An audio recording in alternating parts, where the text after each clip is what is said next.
जय Hind and hello guys, स्वागत है आपका आपके अपने YouTube चैनल ज्ञानदेह होस्ट में। और इस वीडियो में मैं आपको बताने वाला हूं staff selection commission combined graduate level यानी कि CGL ऑनलाइन फॉर्म 2025 के बारे में कि कैसे आपको फॉर्म फिलअप करना है। गाइस इस वीडियो के अंदर आपको कंप्लीट प्रोसेस बताया जाएगा और जो भी आपके सामने इशू आ रहे हैं जैसे कि एरर प्रॉब्लम, फिर आपकी नॉर्मल प्रॉब्लम, इसके अलावा लाइव फोटो साइन अपलोड करने में प्रॉब्लम और फिर क्वालिफिकेशन की जानकारी फिल करने में प्रॉब्लम, तो सभी का सोल्यूशन आपको दिया जाएगा। अगर आप एपियरिंग कैंडिडेट है तो आप कैसे क्वालिफिकेशन की जानकारी भरेंगे वो भी आपको बताया जाएगा। इसके लिए गाइज आपको वीडियो को बिना स्किप किए पूरा देखना होगा और अगर आपके मन में फिर भी कोई सवाल डाउट रह जाए तो आप कमेंट के माध्यम से पूछ लेना। अब चलिए शुरू करते हैं। तो फटाफट से वीडियो को लाइक शेयर कर दीजिए और उसके बाद में जो लिंक वीडियो को डिस्क्रिप्शन में दिया है इसको ओपन कीजिए। आपको यहाँ पर जानने को मिलेगा कि 14,582 पोस्ट पर यह भर्ती निकाली गई है। फॉर्म आप इसके 4 जुलाई 2025 तक भर सकेंगे और यहाँ पर आप देख सकते हैं कि कौन सी पोस्ट किस डिपार्टमेंट में है, उसके लिए मैक्सिमम एज लिमिट कितनी है और क्या क्वालिफिकेशन चाहिए अप्लाई करने के लिए। तो सभी इन्फॉर्मेशन चेक करने के बाद आप यहाँ पर एक वीडियो वॉच करेंगे जो कि गाइज मैंने स्पेशली बनाई है उन कैंडिडेट के लिए जो कि फेस ऑथेंटिकेशन की जो प्रॉब्लम है वो फेस करते हैं। अगर आपको वो प्रॉब्लम आती है तो आप इस वीडियो को वॉच कर लीजिएगा। आप यहाँ पर अच्छे से समझ जाएंगे कि कैसे आपको आपका फेस ऑथेंटिकेशन करना है अपने मोबाइल का इस्तेमाल करते हो और कैसे आपको लाइव फोटो लेना है और कैसे आपको साइन अपलोड करना है। तो एक बार इस वीडियो को वॉच कर लीजिएगा। अगर आप specifically live photo upload problem या फिर फेस ऑथेंटिकेशन प्रॉब्लम फेस कर रहे हैं, अगर आप यहाँ पर अभी तक फॉर्म नहीं भरे, शुरू से स्टार्ट कर रहे हैं, तो अब आप इंपॉर्टेंट लिंक के सेक्शन में आएंगे और अप्लाई ऑनलाइन लिंक ओपन करेंगे। देन आपके सामने एसएससी की ऑफिशियल वेबसाइट आ जाएगी। अब यहाँ पर आने पर मैं आपको बता दूं कि अगर आपने इस वेबसाइट के ऊपर पहले से रजिस्ट्रेशन करके रखा है यानी कि आपका अकाउंट पहले से बना हुआ है तो आप लॉगिन और रजिस्टर इसके ऊपर क्लिक करेंगे। यहाँ पर आपका रजिस्ट्रेशन नंबर डालेंगे जो कि आपको रजिस्ट्रेशन करने के बाद में मिला था, फिर अपना पासवर्ड डालेंगे और एक कैप्चा कोड डाल करके लॉगिन कर लेंगे। पर गाइज अगर आप रजिस्टर्ड तो है और आपको आपका रजिस्ट्रेशन नंबर या फिर पासवर्ड याद नहीं है तो आप कैसे इसमें लॉगिन करेंगे। इसके लिए आपको फॉरगॉट पासवर्ड के ऊपर क्लिक करना है, गेट वेरिफिकेशन कोड ये वाला ऑप्शन टिक करके कंफर्म करना है और इसके बाद आप यहाँ पर जो आपकी डेट ऑफ बर्थ आपने फॉर्म के अंदर भरी थी वो डेट ऑफ बर्थ सेलेक्ट करेंगे। आपका 10th का बोर्ड आपने रजिस्ट्रेशन करते समय कौन सा सेलेक्ट किया था वो 10th का बोर्ड सेलेक्ट कर लेंगे। फिर आपको आपकी रजिस्टर्ड ईमेल आईडी या फिर नंबर को एक चीज यहाँ पर डालनी है और गेट वेरिफिकेशन कोड के ऊपर क्लिक करना है। इसके बाद आपके नंबर और ईमेल दोनों के ऊपर ओटीपी जाएगा।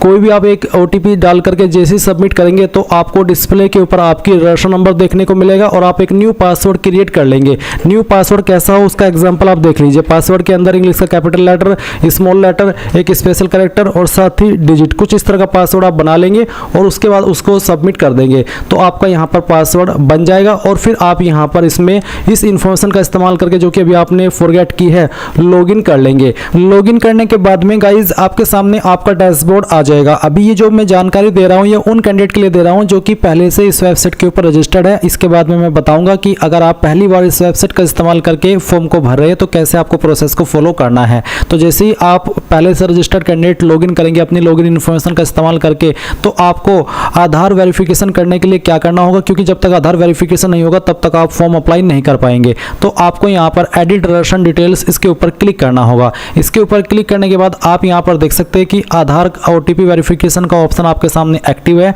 आप यहाँ पर ये जो पैराग्राफ है इसको अगर हिंदी में देखना चाहे तो हिंदी के अंदर टिक करके पढ़ सकते हैं, क्योंकि बेसिकली ओटीपी वेरिफिकेशन है, सुनना चाहिए तो सुन भी सकते हैं। तो आप यहाँ पर टिक कर दीजिएगा और उसके बाद में आपको सेंड ओटीपी के ऊपर क्लिक करना है। देन जो आपने आधार नंबर के साथ में आपका फोन नंबर लिंक किया हुआ है उसके ऊपर एक ओटीपी जाएगा, वो आप यहाँ पर डालिएगा और वेरीफाई ओटीपी के ऊपर क्लिक करके वेरीफाई ओटीपी कर दीजिएगा। अब आप यहाँ पर देखेंगे Aadhaar verified successfully, click okay to save personal details, तो आप यहाँ पर ओके कर दीजिएगा और उसके बाद में यहाँ पर आपके सामने इस तरह से जानकारी सेव हो जाएगी। अब आप ओके कर दीजिए। अब आप फिर से डैशबोर्ड के ऊपर आ जाएंगे और अब आप यहाँ पर जिस भी एप्लीकेशन पर अप्लाई करना चाहे कर सकते हैं। अभी हम यहाँ पर बात करेंगे उन कैंडिडेट की जो कि पहली बार इस वेबसाइट का इस्तेमाल करके कोई फॉर्म भर रहे हैं। तो आप यहाँ पर आएंगे जहाँ से आपको लॉगिन करना है और आप यहाँ पर क्योंकि फ्रेशर है तो आपको न्यू यूजर के सामने जो रजिस्टर नाउ है इसके ऊपर क्लिक करना है। रजिस्टर नाउ के ऊपर क्लिक करने के बाद इस तरह से आपके सामने इंस्ट्रक्शंस आएंगे। अब आप यहाँ पर कंटिन्यू कर दीजिए। कंटिन्यू करने के बाद अब आप यहाँ पर देख सकते हैं कि आपके सामने आधार ओटीपी का जो एक सेक्शन है यहाँ पर डाल दिया है। अगर आप पहले से रजिस्टर्ड कैंडिडेट है तो गाइज जब आप लॉगिन करेंगे उस वक्त आपको ये ओटीपी वेरिफिकेशन करना होगा, बट आप तो फ्रेशर है, पहली बार इस वेबसाइट का इस्तेमाल करके फॉर्म भर रहे हैं तो इसलिए आपको ये चीज़ अब पहले ही करनी है, जो कि 2 जून से स्टार्ट हो रही है। तो यहाँ पर पूछेगी कि आपके पास आधार कार्ड है, अगर है तो आप यस करके अपना आधार नंबर डालेंगे, उस नंबर को दोबारा डाल करके वेरीफाई करेंगे, यहाँ पर टिक करेंगे। अगर आपको जो इन्फॉर्मेशन यहाँ पर इंग्लिश के अंदर ये पैराग्राफ दिया गया है इसको हिंदी के अंदर पढ़ना है या फिर सुनना है, तो आप स्विच टू हिंदी के ऊपर क्लिक करके इस ऑडियो वाले निशान के ऊपर क्लिक करके इसको सुन भी सकते हैं। एंड उसके बाद गाइज आपको सेंड ओटीपी के ऊपर क्लिक करना है।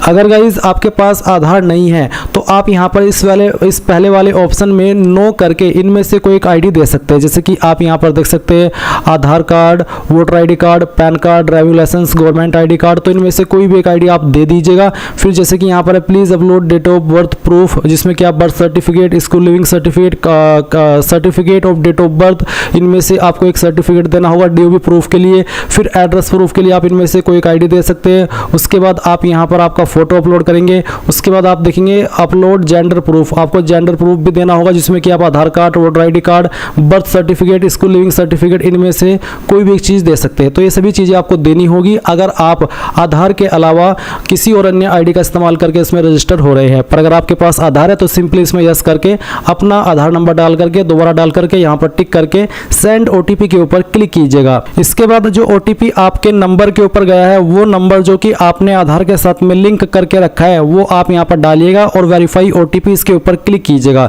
जैसे आप इसके ऊपर क्लिक करेंगे तो देखेंगे सक्सेस यानी कि ओटीपी वेरिफिकेशन हो चुका है। अब आपको यहाँ पर जो आपका नाम है वो 10th के सर्टिफिकेट के अकॉर्डिंग भरना है। पूरा नाम आप यहाँ पर डाल दीजिएगा। इस नाम को दोबारा डाल करके आपको वेरीफाई कर देना है। फिर आपसे पूछे 3 पॉइंट में कि क्या आपने कभी आपका नाम बदला है, अगर हाँ तो यस, नहीं तो आप नो करेंगे। फिर आपका जेंडर सेलेक्ट कर लेंगे, उसको दोबारा सेलेक्ट करके वेरीफाई करेंगे। एंड देन जो आपकी डेट ऑफ बर्थ है ये आपको यहाँ पर एंटर करनी है। डेट ऑफ बर्थ भी आपके 10th के सर्टिफिकेट के अकॉर्डिंग होनी चाहिए। इसके बाद में गाइज आप यहाँ पर वेरीफाइड डेट ऑफ बर्थ में दोबारा से अपनी डेट ऑफ बर्थ सेलेक्ट करेंगे और उसको वेरीफाई कर देंगे। फिर आपका जो फादर नेम है वो भी आपको डालना है 10th के सर्टिफिकेट के अकॉर्डिंग ही और उसको दोबारा डाल करके वेरीफाई करना है। फिर आप मदर नेम डालेंगे 10th के सर्टिफिकेट के अकॉर्डिंग और दोबारा डाल करके वेरीफाई कर दीजिएगा। 8 पॉइंट है matriculation 10th class education board, आपने आपकी 10वीं किस बोर्ड से की है। यहाँ पर आपको काफ़ी सारे बोर्ड देखने को मिल रहे हैं, तो इनमें से जो भी आपका बोर्ड है वही बोर्ड आपको यहाँ पर सिलेक्ट कर लेना है। ये बोर्ड सिलेक्ट करने के बाद में आप यहाँ पर देखेंगे 9 पॉइंट रोल नंबर का, तो जो आपका रोल नंबर है वो भी आपको 10th के सर्टिफिकेट के अकॉर्डिंग यहाँ पर भरना है।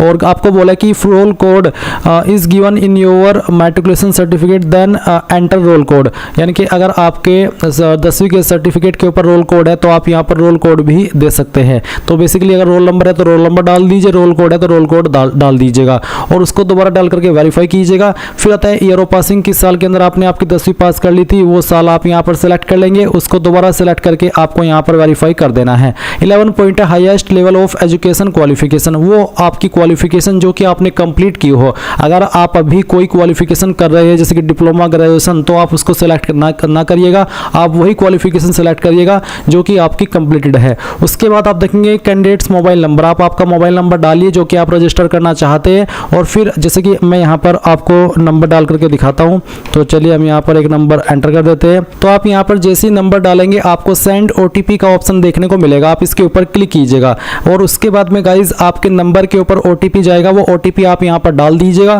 फिर आप आपकी ईमेल आईडी डालेंगे और जैसे ही आप ईमेल आईडी फिल करेंगे तो सेंड ओटीपी का ऑप्शन मिलेगा, आप जैसे उसके ऊपर क्लिक करेंगे तो आपकी ईमेल के ऊपर भी ओटीपी चला जाएगा। फिर आप वो ओटीपी भी यहाँ पर डाल देंगे। उसके बाद जो भी जानकारी आपने यहाँ पर भरी है उन सभी को चेक करेंगे और सेव एंड नेक्स्ट के ऊपर क्लिक कर देंगे। एंड देन गाइज आप यहाँ पर देखेंगे success personal detail submitted successfully. अब आपको यहाँ से ओके करना है और ओके करने के बाद में आपको आपका रजिस्टर नंबर मिल चुका है। ये नंबर आपको नोट कर लेना है क्योंकि ये आपको फ्यूचर में बहुत काम आएगा एसएससी का कोई भी फॉर्म भरने के लिए। तो अब आपको यहाँ पर क्या करना है, आपको कंटिन्यू के ऊपर क्लिक करना है। अब गाइज यहाँ पर आपके सामने कुछ ऐसा इंटरफेस आएगा, तो आपको यहाँ पर आपका रजिस्टर नंबर डालना है जो कि अभी आपको मिला है और फिर आपको यहाँ पर आपका पासवर्ड ईमेल के माध्यम से सेंड कर दिया है, वो पासवर्ड आप यहाँ पर डालेंगे। एंड उसके बाद में जो कैप्चा कोड आपको दिखाई दे रहा है आपके डिस्प्ले के ऊपर वो आप यहाँ पर डालिएगा एंड देन साइन इन के ऊपर क्लिक कीजिएगा। इसके बाद में यहाँ पर आपको बोला है please set a new password, तो आपको यहाँ पर एक नया पासवर्ड बनाना है, बट पहले आप यहाँ पर आपका ओल्ड पासवर्ड डालें जो कि अभी आपको ईमेल के माध्यम से मिला। एंड देन फिर आप एक न्यू पासवर्ड बनाएंगे जिसमें कि आपको यहाँ पर एक इंग्लिश का कैपिटल लेटर कम से कम एक, स्मॉल लेटर कम से कम एक, ज्यादा कितने भी रख सकते हैं, एक नंबर और कोई एक स्पेशल कैरेक्टर। एग्जाम्पल मैं आपको यहाँ पर देख करके दिखाता हूँ, आप देख लीजिए। कुछ इस तरह का पासवर्ड आप बना लीजिएगा जिसमें कि इंग्लिश का कैपिटल लेटर भी है, स्मॉल लेटर भी है, स्पेशल कैरेक्टर भी है और डिजिट भी है। तो ये पासवर्ड बनाने के बाद में आप उसको दोबारा यहाँ पर डाल करके वेरीफाई कर दीजिए। फिर आपको यहाँ पर एक सिक्योरिटी क्वेश्चन सेलेक्ट कर लेना है एंड उसका आंसर आपको आपकी मर्जी के अकॉर्डिंग यहाँ पर दे देना है और फिर सेकंड सिक्योरिटी क्वेश्चन आपको सेलेक्ट करना है और फिर उसका जो आंसर है वो भी आपको यहाँ पर डाल देना है एंड उसके बाद गाइज आप सेव एंड नेक्स्ट के ऊपर क्लिक करेंगे। अब आप यहाँ पर देख सकते हैं आपका पासवर्ड सक्सेसफुली क्रिएट हो चुका है। अब आप यहाँ से ओके कीजिए और ओके करने के बाद में आपको यहाँ पर आपके रजिस्टर नंबर एंड जो आपने पासवर्ड बनाया है उसका इस्तेमाल करके कैप्चा कोड डालना है और लॉगिन के ऊपर क्लिक करना है। इसके बाद आप यहाँ पर देखेंगे एडिशनल डिटेल, तो आपको यहाँ पर पहले आपकी कैटेगरी सेलेक्ट करनी है, SC ST OBC या फिर जनरल, तो जो भी है वो आप यहाँ पर सेलेक्ट कर लीजिए। फिर आपकी कैटेगरी दोबारा सेलेक्ट करके वेरीफाई कर लें एंड देन आप यहाँ पर नेशनलिटी के अंदर सिटीजन ऑफ इंडिया सेलेक्ट कर लेंगे। विजिबल आइडेंटिफिकेशन मार्क्स, आपकी बॉडी के ऊपर वो निशान जिससे आपकी बॉडी की पहचान होती है,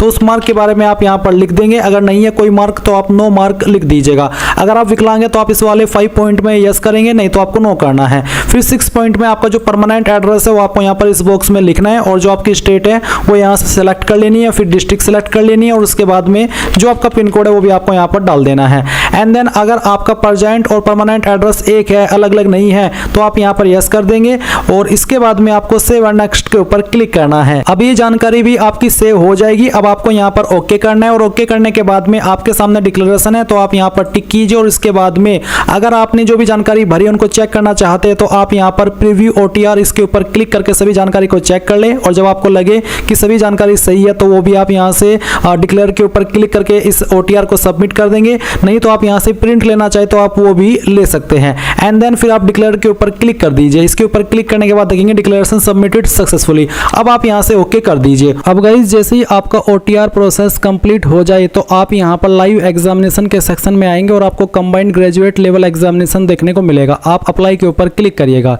इसके ऊपर क्लिक करने के बाद में यहाँ पर इस तरह से प्रोसेसिंग होगी। इसके बाद में आप यहाँ पर इस तरह से इंस्ट्रक्शंस देखेंगे। इन सभी को चेक करते हुए आप नीचे की तरफ आएंगे और फिल फॉर्म के ऊपर क्लिक करेंगे। अब आपके सामने आपकी पर्सनल डिटेल है वो वाली जो कि आपने OTR के समय भरी थी। इन सभी को चेक करते हुए आप नीचे की तरफ आकर के नेक्स्ट के ऊपर क्लिक करिएगा और यहाँ से ओके कर दीजिएगा। अब आप यहाँ पर कुछ अपनी अन्य जानकारी भरेंगे जैसे कि 19 पॉइंट है हाईएस्ट एजुकेशनल क्वालिफिकेशन, तो जो भी आपकी हाईएस्ट क्वालिफिकेशन है वो सिलेक्ट कर लेना और वही वाली सिलेक्ट करना है जो कि कंप्लीट हो। जो आप कर रहे हो वो आप सिलेक्ट मत करिएगा।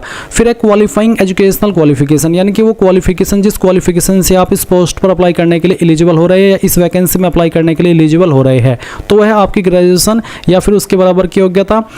तो जो भी आपके पास है ग्रेजुएशन है या उसके बराबर की योग्यता वो आप सिलेक्ट कर लीजिएगा। मैं यहाँ पर ग्रेजुएशन सेलेक्ट कर लेता हूँ, आप भी यही सेलेक्ट कर लीजिएगा अगर आप ग्रेजुएटेड है। इसके बाद आप देखेंगे 20.1, ये जो आपकी एजुकेशनल क्वालिफिकेशन है ये आपने पास कर ली है या अभी आप कर रहे हैं। अगर पास कर लिए तो पास सेलेक्ट करेंगे, अगर कर रहे हैं तो अपीयरिंग सेलेक्ट करके पासिंग ईयर में 2025 सेलेक्ट कर लेना। पर अगर पास है तो आप यहाँ पर पास सेलेक्ट करेंगे और जिस साल के अंदर आपने पास की है वो साल आप यहाँ से सेलेक्ट कर लेंगे। फिर कौन सी स्टेट से की है, कौन सी स्टेट के अंदर आपकी इंस्टीट्यूट अवेलेबल थी वो स्टेट आपको सेलेक्ट करनी होगी। उसके बाद में आप देखेंगे नेम ऑफ यूनिवर्सिटी इंस्टीट्यूट, तो कौन सी यूनिवर्सिटी से की है उसका नाम आप देख लीजिए। अगर लिस्ट में है तो अच्छी बात है, नहीं तो आप यहाँ पर अदर्स का ऑप्शन सेलेक्ट कर सकते हैं। अगर आप यहाँ पर अदर्स का ऑप्शन सेलेक्ट करेंगे तो आप खुद से अपनी इंस्टीट्यूट या फिर यूनिवर्सिटी का नाम दे सकते हैं, पर अगर लिस्ट के अंदर है तो यहीं से सेलेक्ट कर लेना। फिर जो आपका फाइनल ईयर का रोल नंबर है वो आप यहाँ पर एंटर करेंगे। आपको 20.6 में ये बोला है कि percentage note candidate who do not have their percentage mentioned on their marksheet due to कोविड-19 और any other reason for the years 2020 and 2021 then enter N A, यानी कि जिन्होंने अपनी जो ग्रेजुएशन है वो कोविड-19 के चलते 2020-2021 के अंदर पास की थी और उनका जो परसेंटेज है वो अवेलेबल नहीं है तो उनको परसेंटेज के सेक्शन में NA लिखना होगा। पर अगर आपकी परसेंटेज अवेलेबल है तो जो आपकी परसेंटेज है वो आप यहाँ पर लिख दीजिएगा और अगर आपके नंबर CGPA में है तो आप परसेंटेज खाली छोड़ करके CGPA वाला सेक्शन भरेंगे। तो कहने का ये मतलब है कि इनमें से एक ही फील्ड आपको भरना है। उसके बाद आप सेव एंड नेक्स्ट के ऊपर क्लिक करेंगे। अब यहाँ पर आपके सामने आएगी एडिशनल इन्फॉर्मेशन फर्स्ट, जहाँ पर 21 पॉइंट में पूछेगी कि आप एक्स सर्विसमैन है, चाहे आप नॉर्मल जॉब के एक्स सर्विसमैन हो या फिर आर्म फोर्स के, आप इसमें यस करेंगे। अगर नहीं है तो आप नो कर दीजिए। फिर क्या आपको आयु सीमा के अंदर छूट चाहिए, अगर आप SC ST OBC है और आपको छूट चाहिए, आप ओवर एज हो चुके हैं, तभी आप इसमें यस करिएगा और फिर बताइएगा कि आपको किस कैटेगरी के तहत एज के अंदर छूट चाहिए। पर अगर आप SC ST OBC है और ओवर एज नहीं हुए हैं तो आप सिंपली नो नो कर दीजिएगा, यस करने की आवश्यकता नहीं है। तो यस तभी करना जब आप ओवरेज हो और आपको छूट चाहिए हो। फिर 23 पॉइंट है कि आप आपकी पर्सनल इन्फॉर्मेशन एसएससी को देना चाहते ताकि वो आपको फ्यूचर में जो अपडेट सेंड करते रहे।